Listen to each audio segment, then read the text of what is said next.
Hey, don't you love, right? Don't you love when you drive 100 miles to your storage unit only to realize the thing that you needed to drive 100 miles for was in your van all along? Yeah, that's great. So, when I do videos, sometimes I do videos, just to be a goof sometimes. Sometimes I do videos when I feel like being serious, and this is the time to be semi-serious. I want you guys to learn something from me and my pitfalls that I go through in life that you guys can, readily watch as I, venture out into the wilderness like the wild, crazed, sometimes bearded caveman that I am. So, I've been looking for a van, right? Because I need to buy a vehicle to write off of my taxes. I basically have until the end of this month, about 10 days, to buy a vehicle. So for the last week, I have been looking for vans online. Now, let me tell you about my trials and my tribulations. There is a reason why dealerships are in business, and it's a big business. Because, when I was like broke and I didn't have any money, I would always look at those shiny new cars at the dealership and I would just think to myself, not that I could never afford one, but that I would never buy one just because they're so overpriced. I think buying a new vehicle is one of the biggest ripoffs there is, unless it's, maybe for your business. Maybe in my situation, it would be worth me buying a new vehicle. I just don't want to go down that route.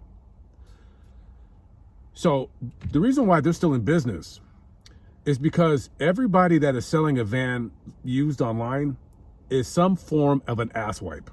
Allow me to explain. I've been looking for vans primarily in Texas. I'm even looking kind of in Oklahoma and Arkansas. I prefer Texas. Let me tell you the types of people who are selling vans online. Either they don't speak any fucking English, none. They just got here 2 days ago. These motherfuckers don't know what yes and no means, right?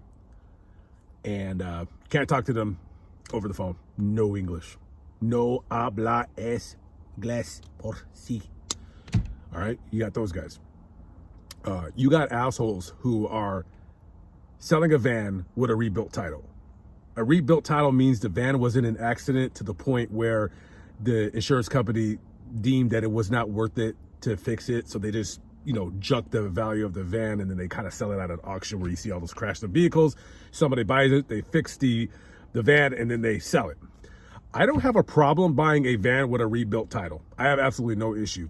But these assholes have an issue with me wanting to take the van to a shop just to make sure the frame is true. So they're like, oh, no. So you got those assholes, right? Let me see. You got assholes who are selling a van, but they seem to not be able to answer their phone or answer any messages. The van's there, they're just not, right? You got those guys. Interesting. But let me tell you about the cherry. And I gotta smile because I'm so frustrated with this. You gotta smile because even though I'm in a tight position, I guess it's a good position to be in at the end of the day. So this van, I've been looking at it for about a week and a half. It was more money than I wanted to spend, right? But it was like a 5-year-old van. It looks hella clean, has low miles on it. The dude was asking, again, more than I wanted to spend on it. So today I'm just like looking on, and then I seen that van and I'm like, this is like dire straits. Like I got to get a van. Other than the fact that I need a van, I can't be crashing in this van. I need to get like my trailer in order. So I messaged him and I said, hey, do you have a phone number? Right? Do you have a phone number? This sucker of penis asked me, why are you interested? And I said, if I wasn't interested, I wouldn't have asked for your phone number. Instead of me asking you a bunch of bullshit questions, texting back and forth. I'd rather just call you, ask the bullshit questions within a 1.5 minute conversation, and then go down and check out the van. I had every intention of buying this fucking van. I just said, fuck it, I'll just buy this van. So he gives me his number. I call him. Of course he doesn't answer. And people that do that are automatic assholes. Like, if I ask for your number and then you get a call on your phone within 30 seconds and you don't answer, it's because you're just a penile sucker. That's all you are. So this fucking douche calls me back and it rings for half a ring and then that's it. I didn't even have a chance to answer it. So I said, this is already gonna go shitty. I already knew it. I didn't call him back. I said, no, fuck this guy. I'm not playing your cat and mouse game. Fuck you. He calls me back about 2-3 minutes later. Hello? And I'm like, oh, wow.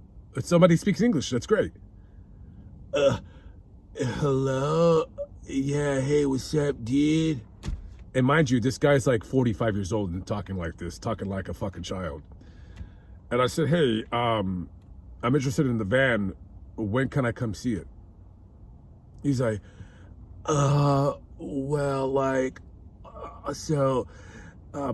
I'm in Cancun right now, and my dad, he's like has power of attorney, and like I'm waiting for the title in the mail. And I cut him off then. I said, so you don't have a title? And he said, oh, it should be in the mail any day now. The only fucking reason why I didn't cuss your ass out, the only fucking reason you didn't get cussed out over the phone is because by some miraculous display of holiness from thou, the title could come tomorrow and it would be better for me not to cuss you out. And I just cut him off. I was just, dude, I don't want to hear your shit. I don't want to hear your shit. It is incredibly amazing to me how difficult it is to buy a van. I did not realize this because I've never been in this position. I've always bought minivans that nobody wants and they just sell them. It's like, who cares? Like, no one really wants to drive a minivan. And, I might make another video about this, but about minivans, but they're really underrated. I'm surprised that people like look at them like, oh, the minivan. Dude, you slap some, what's that vinyl white things on the sides of the window so nobody can really see in? Dude, that's a totally good work vehicle. I don't know what it is with people in minivans. And dude, this, you know what? Of all the vehicles that I test driven, you know what vehicle runs the best? Mine. This fucking van runs like a top. I have driven, how many miles have I driven? Where's my fucking keys at? I have driven 1,200 miles in 4 days. Going all over the place, going crazy, looking for vehicles, just driving aimlessly, changing my mind, driving back. And you know what, man? This van, it runs so good. Yeah, now, don't get me wrong, it needs a radiator. What else does it need? I think that's really it. A catalytic converter. But, you put water in it like once every 4 days, whatever. It runs like a top. 330,000 miles, runs like a fucking top. This van runs better than anything I've driven. And that's probably because I'm just used to the van, but I have every belief in my brain that this van, I could drive this van right now from Oklahoma to San Diego, turn around and drive it to New Hampshire and it won't break down. 5,000 miles. Other than a flat tire, I just don't see this fucking van. This van is made out of fucking iron. This is one of the best engines. This engine probably, to me, just by me like researching it, it probably rivals the Ford Interceptor. But anyways, I feel better now. Kind of ranted a little bit and shared my struggles with you guys. Yeah, man, I cannot believe you can't buy a cargo van. You got a bunch of fucking dudes who don't put their phone number, but they want you to go down to their shitty ass used crap ass overpriced car lot. It's like, no, dude, No fucking Juan. I'm not gonna fucking go down to your fucking shit ass fucking Durango auto sales and shit. No, we're not gonna do Michoacan auto sales. No, I'm not paying fucking $33,000 for a fucking $16,000 van. I ain't doing that shit, man. Man, my Latino friends today, not so friendly. Not so friendly. Yeah. Today, me and the Latino community, today we are not so friendly. Oh my God. What in God's name? What the hell happened? And I don't, man, it's not even that the English part about it. It's just it's like, yeah, hey, here's my phone number. My English isn't the best, but my friend right here, he speaks English. Or my friend speaks Spanish, and we could just kind of do that. These motherfuckers are so shiesty acting. They act so weird. I can't trust them. Anyways, guys, my weight loss is not going good. I haven't had the chance to go to the gym to get started because of this damn van. I think I'm screwed. I will no longer be a YouTube baller because the IRS is going to take all my money.